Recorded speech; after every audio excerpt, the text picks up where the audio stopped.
मेरी माताओं, चंद्र आपके बच्चे के छठवें, आठवें या 12वें भाव में बैठे हुए हैं तो इससे आपके बच्चे की मृत्यु हो जाएगी, ऐसी कोई बात नहीं है, मत डरो।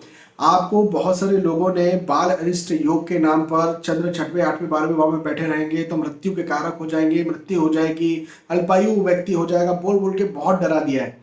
मत डरिए, मेरे पास ऐसे ढेरों सारे एग्जाम्पल हैं, ढेरों सारे जिनकी उम्र 60 साल, 70 साल, 80 साल की है, जो मुझसे बात करते हैं। मैं फिजूल में ऐसे एग्जाम्पल नहीं दे रहा, जो मैंने सुने हैं, जो मुझसे बात करते हैं, मुझसे कंसल्टेशन लेते हैं। हाँ जी, मेरे पास हर उम्र के लोग कंसल्टेशन लेते हैं।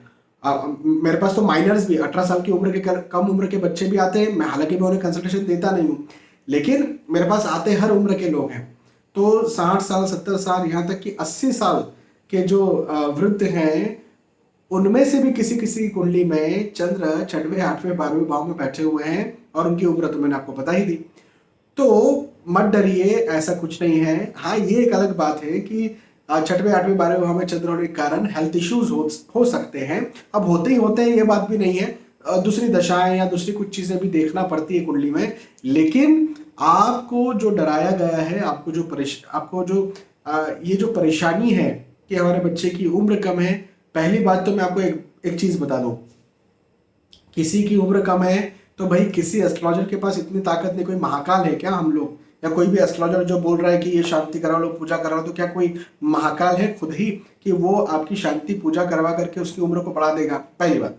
दूसरी बात ये कि again and again I am repeating कि बालरिष्ट योग का मतलब चंद्र छठवें, आठवें, 12वें भाव में बैठे होता है, मैं मानता हूं। लेकिन बालरिष्ट योग का मतलब ये थोड़ी ना होता है कि बचपन में मृत्यु ही हो जाएगी।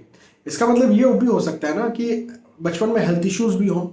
इसका मतलब ये भी हो सकता है, कई बार ये भी देखा गया है कि बच्चे किडनैप भी हो जाते हैं। ये बात भी सही है, मैं मानता हूँ इस बात को।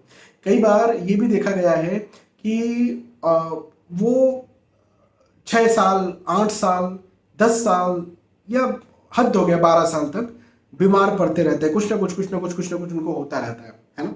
लेकिन किडनैपिंग और मृत्यु की जहां तक बात है तो ये बहुत बहुत बहुत बहुत रेयर केसेस में ऐसा होता है। वो भी ऐसा, देखो मैं आपको एक और बात बताता हूँ कि जिन बच्चों की मृत्यु हुई, जब उन पर मैंने शोध किया तो कुछ के थे छठवें, आठवें, 12वें भाव में, लेकिन हर किसी के नहीं थे। इसके अलावा भी दूसरी जगह चंद्र बैठे हुए थे और उनकी मृत्यु हुई है। तो कहने का मेरा मतलब ये है कि केवल छठवें, आठवें, 12वें भाव में मृत्यु हो जाएगी ऐसा मत सोचिए।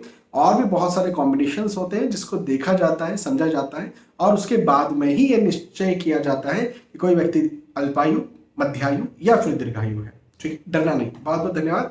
जय श्री सीताराम।